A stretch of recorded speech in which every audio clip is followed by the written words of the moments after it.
Good morning, students. How are you all doing today? Well, I hope you all are safe and healthy at your home. Well, children, we have started your chapter number 6. Until now, we have understood reversible and irreversible changes and physical change. Today, we will start our learning with some typical physical changes. Some common typical physical changes are: first, dissolution of a solid in a liquid is a physical change. Well, children, जब किसी solid को liquid के अंदर dissolve किया जाता है तो वो भी एक तरीके का फिजिकल चेंज होता है. फॉर एग्जाम्पल, शुगर टेस्ट में स्वीट होती है. जब हम शुगर को वाटर में डिसॉल्व करते हैं और फिर जो हमारा शुगर सॉल्यूशन बनता है उसका टेस्ट कैसा होता है, वो भी टेस्ट में स्वीट होता है. अगर इस सॉल्यूशन को हम बॉईल करेंगे तो एक पॉइंट आएगा जब सारा उसके अंदर जो वाटर है वो एवोपरेट हो जाएगा. उसके बाद में इसको जब हम कूल कर देंगे तो हम वापस से क्या ऑब्टेन कर सकते हैं, हमें वापस से शुगर क्रिस्टल फॉर्म में ऑब्टेन हो जाएगी. अगर हम उन क्रिस्टल को टेस्ट करेंगे तो अगेन उनका टेस्ट भी कैसा होगा, स्वीट होगा. तो यहाँ हमने क्या ऑब्जर्व किया कि जो शुगर की बेसिक प्रॉपर्टी है स्वीटनेस की, वो कहीं भी लॉस्ट नहीं हुई. During dissolution, sugar has not lost its sweetness. It is recovered from its solution by crystallization. इसलिए dissolution of sugar in water is a physical change. Next, we will learn about evaporation or vaporization of water is also a physical change. Water का evaporate होना या फिर water का vaporise होना, मतलब water vapour में change होना, is a physical change. जब हम वाटर को हीट करते हैं और इतना हीट करते हैं कि उसमें बॉइलिंग स्टार्ट हो जाए, तब वाटर किस में चेंज हो जाता है, it gets converted into vapour. इन वेपर्स को अगर हम कंडेंस करें, मीन्स हम इन्हें कूल डाउन करें, तो हमें वापस से क्या मिल जाएगा, liquid water. The condensed water has all the properties of the original water. ये जो water हमने condense करके obtain किया, इसमें वो सारी properties होगी जो कि original water की होती है. So, evaporation या हम बोल सकते हैं vaporization, पानी का क्या है, एक तरीके का physical change है. Well, if we talk about more physical changes than melting of a solid का melt होना and freezing of a liquid का freeze हो जाना is also a physical change. जब किसी solid substance को heat किया जाता है तो वो change हो जाता है into its liquid form. जब इस liquid form को हम cool करते हैं तो again वो change हो जाता है into the solid form. Means a solid on heating is converted into a liquid, whereas a liquid when cooled down is converted back into a solid. Well, when we heat ice, it gets converted into water, and when we cool down this water, it gets converted back into ice. So during a physical change, the composition of the substance remain unchanged. जो substance का composition होता है उसमें किसी भी तरीके का कोई भी चेंज नहीं आता है. There is no change in the chemical property of the substance की केमिकल प्रॉपर्टीज़ में कोई चेंज नहीं आता. Only the physical properties get change in a physical change. The change can be easily reverse by changing temperature. और ये जो physical change आता है इसे हम रिवर्स भी कर सकते हैं अगर हम टेम्परेचर को चेंज कर दें. Therefore, melting of a solid and freezing of a liquid are physical changes. Now next is sublimation is a physical change. Sublimation में जब हम solid substance को heat करते हैं तो वो liquid में change नहीं होता है. Solid substance heat करने पर directly change हो जाता है into the vapor form. और इस वेपर फॉर्म को अगर हम कूल डाउन करेंगे तो अगेन वो चेंज हो जाएगा इनटू सॉलिड फॉर्म. सब्लिमेशन में सॉलिड डायरेक्टली चेंज हो रहा है वेपर में, लिक्विड फॉर्म में चेंज ना होकर डायरेक्टली वेपर फॉर्म में चेंज होता है. So in sublimation also there is no change in the composition and chemical property of the substance. Substance की केमिकल प्रॉपर्टीज़ में, उसके कंपोजिशन में कोई चेंज नहीं आ रहा है, सो वी कैन से कि sublimation is a physical change. Now children, next we will learn about the chemical change. So what do you mean by chemical change? A change in which composition and chemical property of the substance gets changed is called a chemical change. ऐसा change जिसमें कि substance की chemical properties as well as उसका composition change हो जाए, वो change कहलाता है केमिकल चेंज.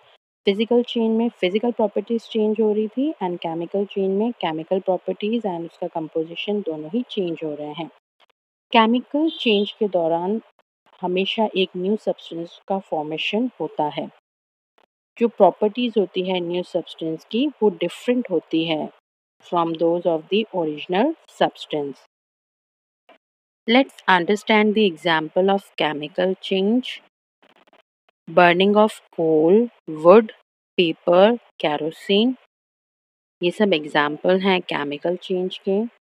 कैंडल का बर्न होना, दही का दूध से बनना, electrolysis of water to form hydrogen and oxygen, rusting of iron, iron का जंग लग जाना, राइपनिंग ऑफ फ्रूट्स, फ्रूट्स का पकना, growing of a plant into a tree, plant का ग्रो होकर प्लांट से ट्री में कन्वर्ट हो जाना, बस्टिंग ऑफ अ क्रैकर, पटाखों का फूटना, cooking of food, digestion of food, खाने का पचना, जर्मिनेशन ऑफ सीड्स, सीड्स का अंकुरित होना, रेस्पिरेशन बाय लिविंग ऑर्गेनिज्म, हम जो सांस लेते हैं वो भी एक तरीके का केमिकल चेंज है.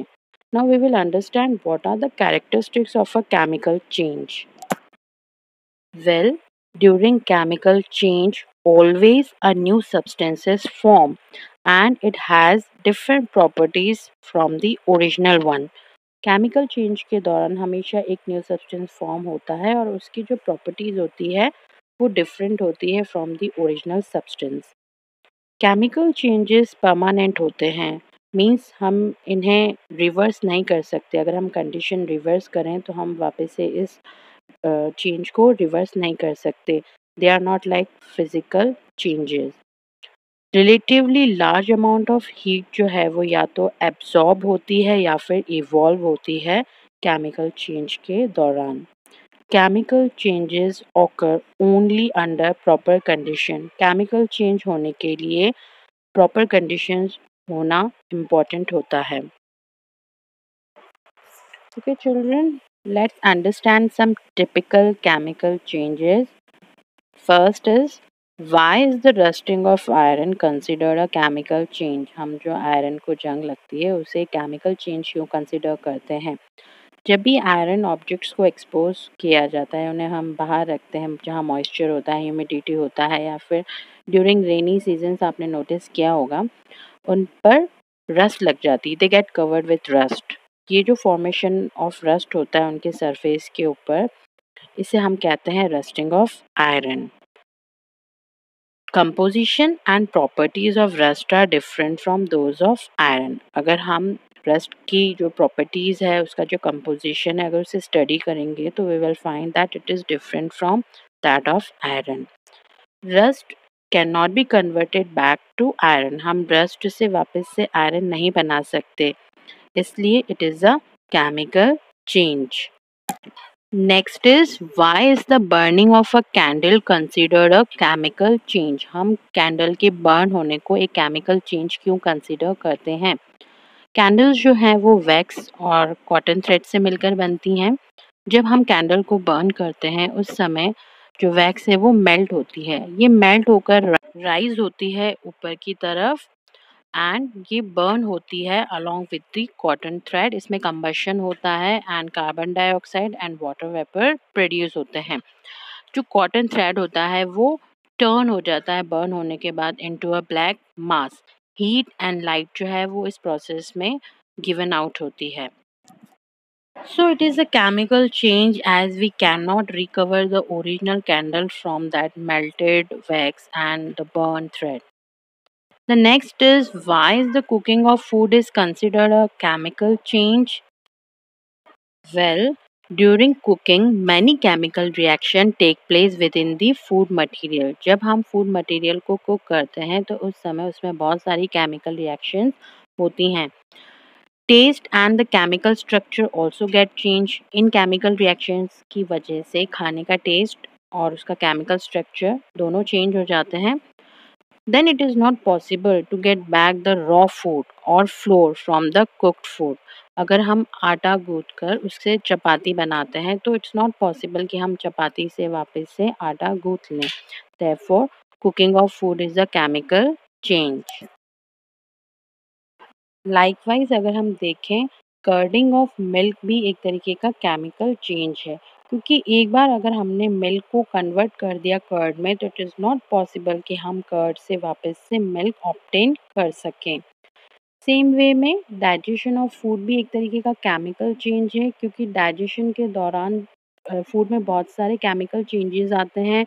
उसमें अवेलेबल प्रोटीन्स, कार्बोहाइड्रेट, फैट्स जो है वो ब्रेक डाउन हो जाते हैं.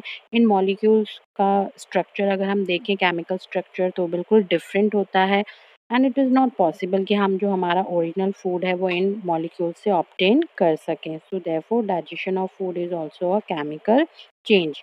उसी तरीके से मेल्टिंग ऑफ बटर जिससे हम घी प्रिपेयर करते हैं, it is also a chemical change. Butter एक इमल्शन होता है, एक मिक्सचर होता है लिक्विड्स का जो कि फैट एंड वाटर है. जब हम बटर को हीट करते हैं तो ये इमल्शन ब्रेक हो जाता है और फैट सेपरेट हो जाता है पानी में से. तो जो सेपरेटेड लेयर होती है उसे हम अलग कर लेते हैं. ये जो फैट लेयर होती है वो घी की होती है, इसे हम सेपरेट कर लेते हैं. अगर हम चेक करें, अगर हम प्रॉपर्टी देखें घी और बटर की तो दोनों क्या होते हैं, डिफरेंट होते हैं.